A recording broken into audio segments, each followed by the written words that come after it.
KBR news కి స్వాగతం. మరి ఈ మాట ఎందుకు చెప్తున్నామంటే అయ్యా నరేంద్ర మోడీ గారు మరి ఏదైతే ఇప్పుడు మీరు పార్లమెంట్లో కొత్తగా వక్ఫ్ బోర్డు మీద సంబంధించి మరి ఆ వక్ఫ్ బోర్డు చట్టాన్ని మీరు రద్దు చేయాలని చెప్పేసి ఒక నిర్ణయాన్ని తీసుకున్నారని చెప్పేసి చెప్తూ ఉన్నారు. అది పార్లమెంట్లో తీర్మానానికి కూడా మీరు ప్రవేశపెడుతున్నారని చెప్పేసి చెప్తూ ఉన్నారు. అయ్యా మీకు ముస్లిం సోదరులు మరి ఏ అన్యాయం చేశారనేది మాకైతే తెలియదు.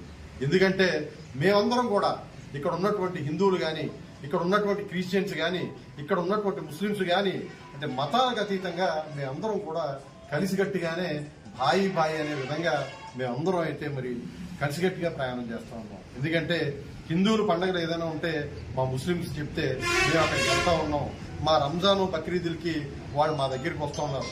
మరి ముఖ్యంగా రంజాన్ మాసంలో అయితే ఇఫ్తార్ విందులు కూడా మరి హిందూ సోదరులు అయితే మాకు ఇవ్వడం జరుగుతూ ఉంది ఒక ఆనవాయితీగా.